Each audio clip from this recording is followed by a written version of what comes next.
Hey guys, tonight we drift through the echoing corridors of Tudor England, candles sputtering while velvet drapes billow at every cool gust from the Thames. You stand just inside the royal bedchamber, the smell of beeswax polish, roast swan and damp wool swirling together until the air feels thick enough to chew. Outside, bells mark curfew, yet your pulse taps faster than the choir's last. Amen. Warning that Henry Tudor's romantic history will not lull you so much as whirl you through 6 marriages, each an eccentric carnival ride, powered by ambition, fear, and occasional poetry. One cheeky reality check hovers overhead like smoke. You probably will not survive this royal roller coaster if you step in front of it, so let us watch from a safe corner of the tapestry instead. So, before you get comfortable, take a moment to like the video and subscribe, but only if you genuinely enjoy what I do here. Let me know in the comments where you are watching from and what time it is for you. Now, dim the lights, maybe turn on a fan for that soft background hum, and let's ease into tonight's journey together. A breeze sneaks under the door, carrying a hint of river mud and chimney smoke. Tiny reminders that outside these gilded stories, ordinary Londoners are already snoring through simpler dreams. You plant your boots on the freshly sanded boards of Greenwich Palace as a younger Henry VIII strides by, chest puffed and eyes bright enough to light the sconces. At 23, he looks like a champion quarterback who just discovered turkey legs and unlimited jousting.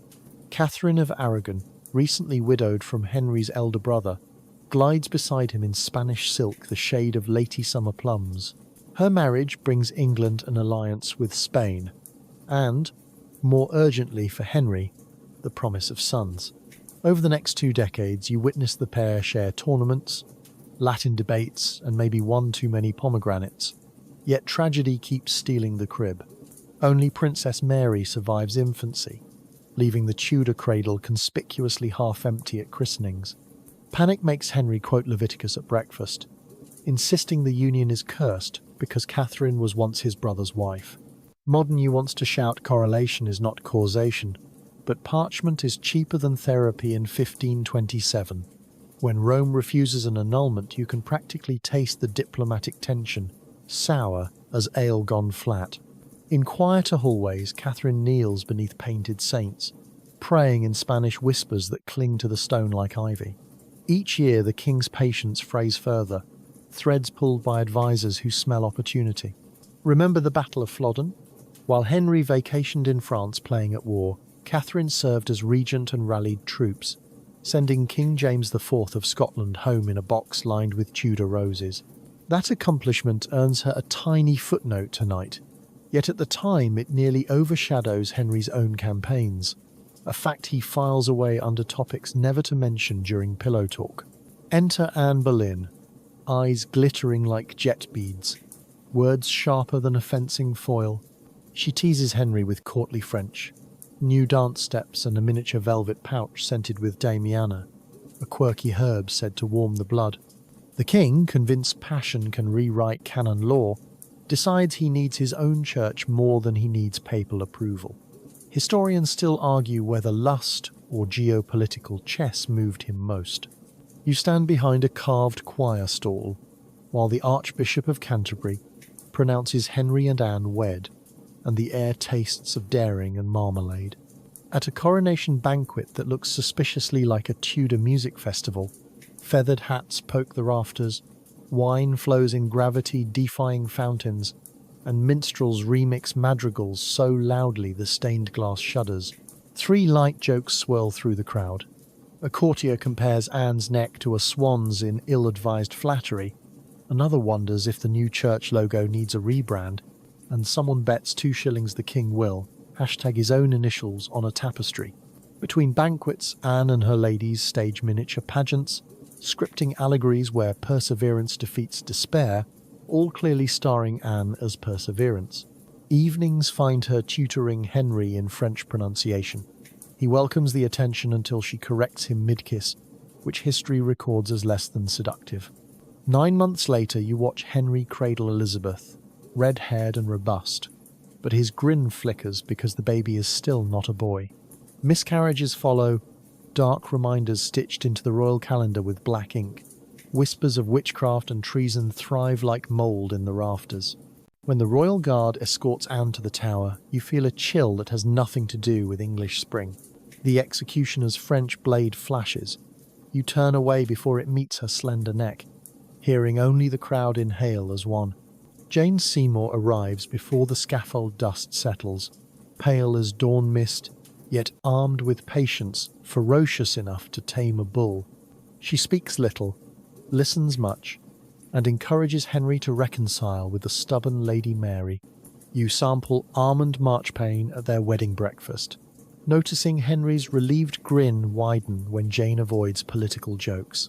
In quieter hours, she plays catulap with the king's massive hunting dogs and sponsors arms for plague victims, hoping good deeds will buffer whatever celestial ledger tracks royal behaviour. Courtiers admit they miss her plain grey gowns after years of peacock fashion, proof that understatement sometimes shocks more than excess. By autumn 1537, the palace smells of charcoal and lavender, traditional scents for childbirth. Jane labours 3 days beneath beams draped in white satin, delivering a son, Edward, a living Tudor male at last. The christening procession glitters, torches reflecting in polished steel breastplates. Yet 12 days later, Jane succumbs to puerperal fever, and the chapel sings requiem before the baptismal water has cooled. Henry weeps loudly enough to echo down the privy stair, then commissions a jewel-encrusted tomb that could double as a small cottage.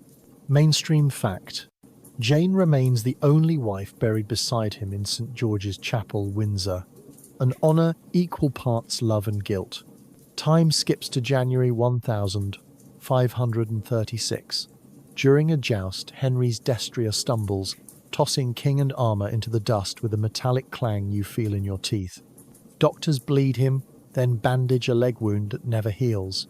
Some scholars think the concussion rewired his temperament. Others blame chronic pain and a diet rich in swan pies. You smell the rosemary poultice that must accompany him everywhere, a herbal mask for rot. The once slim monarch balloons to more than 300 pounds, requiring a custom-built hoist to reach the saddle. Courtiers now carry scented handkerchiefs, not for romance, but to survive the musk of Henry's ointments. The king experiments with crossbow practice indoors, convinced stationary targets are safer than horses, yet manages to graze 2 tapestries and 1 unfortunate candelabra. Your gentle ASMR cadence notes each wince as he limps through the chapel, yet the matchmaking resumes. Courtiers parade miniature portraits like trading cards, each promising renewed vigour and maybe diplomatic leverage. The winning portrait belongs to Anne of Cleves, a German duchess painted by Hans Holbein with luminous skin and discreet smile. When Anne arrives in person, Henry pronounces her face "nothing so fair," which in Tudor speak means deeply disappointed. You observe their first meeting disguised as a New Year mask. Henry rushes in costumed as a knight, hoping to spark romance through surprise, the bachelor style. But Anne, understandably startled by a stranger kissing her, offers polite bewilderment. The royal ego bruises. 6 months later, an annulment is granted on grounds of non-consummation, a detail broadcast awkwardly across Europe. Anne receives Richmond Palace, an annual income, and the honorary title, King's beloved sister, a consolation package good enough to make modern divorce lawyers applaud. In the awkward marital aftermath, Anne happily adopts English card games, becomes best friends with Princess Elizabeth, and outlives them all, collecting rents while drinking ale in her garden at Hever Castle. She even receives invitations to court Christmas parties, proof that sometimes losing the king means winning everything else. Light joke number 2. Courtiers mutter that Anne won the game by losing the king. Hampton Court sparkles under winter frost when Catherine Howard pirouettes across the Great Hall, 17, scented with rosewater and teenage optimism. Henry, 50 and padded in brocade, gazes at her as though she is the last turkey leg at a feast. Their marriage feels like a mash-up playlist. Madrigals meet midlife crisis. Catherine giggles through morning prayers, twirls in the gallery after supper, and flirts with a gentleman usher who owns suspiciously well-kept hair. Remember that Damiana-scented pouch from Anne? These moonlit exchanges make it look tame. Gossip scribes archive every flutter of her eyelashes, forging an Elizabethan TMZ that sells scandalous verses at the tavern door. Meanwhile, the king gifts her jewelry heavy enough to sprain a wrist, as if diamonds can buy bedtime loyalty. When rumour thickens, the archbishop conducts interrogations so tense you could tune a lute string on the silence. Catherine is arrested during choir practice, her screams echoing around the carved cedar stalls. On the day of execution, snowflakes melt against the scaffold planks, leaving dark stars in the wood. Henry retreats to Surrey, ordering blackout drapes and extra pudding. Light joke number 3 arrives via court poet who quips, rather too late, that the king's next wife should bring her own locksmith. Enter Catherine Parr, widow twice over, scholar fluent in Latin, Greek, and surviving bad husbands. She nurses Henry's ulcerated leg with comfrey salve, debates predestination over breakfast, and still finds time to publish a devotional text. The first, by an English queen. Mainstream fact. Her prayers or meditations tops Tudor bestseller lists long before Amazon can track it. After lessons, she leads the royal children in gentle lute practice, reasoning that music tempers. Rumour claims she keeps spare quills tucked into her hairpins for surprise grammar corrections at dinner. She gathers Mary, Elizabeth, and Edward for joint lessons, teaching them to translate Erasmus and to share quills without stabbing one another. Catherine also navigates Henry's mood swings, once nearly arrested for her reformist leanings before apologising so gracefully the king forgets he issued the warrant. She outlives him, inheriting a dower house and freedom to marry her longtime love, Thomas Seymour, proving escape from Tudor matrimony is possible with timing and a sturdy prayer book. The candle stub trembles. You recite the mnemonic divorced, beheaded, died, divorced, beheaded, survived, and it sticks to your brain like treacle on toast. Across these chambers you have smelled rosemary and panic, heard clashing steel and muffled sobs, tasted cinnamon beer and fear.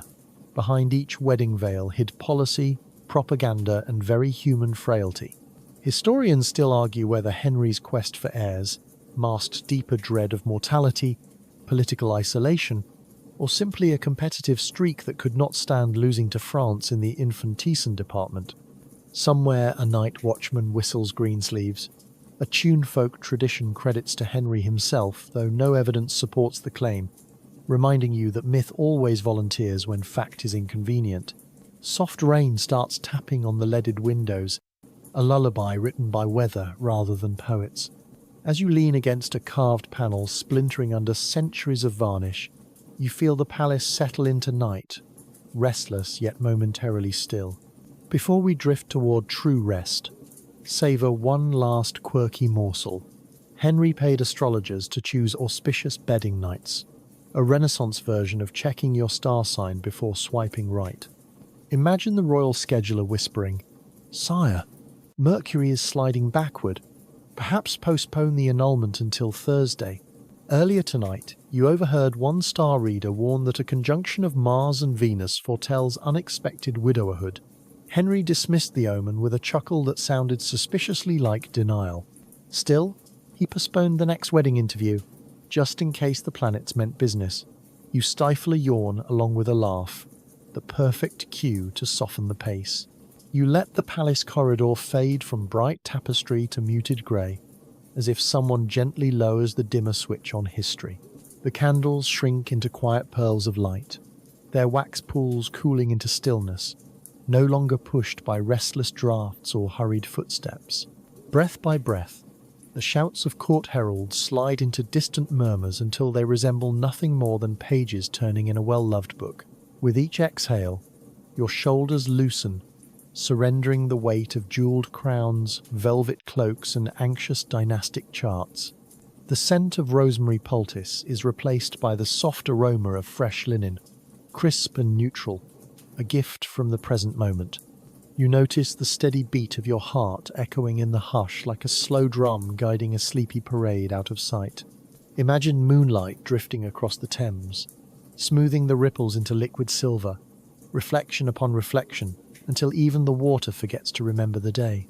A single owl calls from a distant walnut tree, its note round and mellow, a solitary word for good night delivered on feathered wings.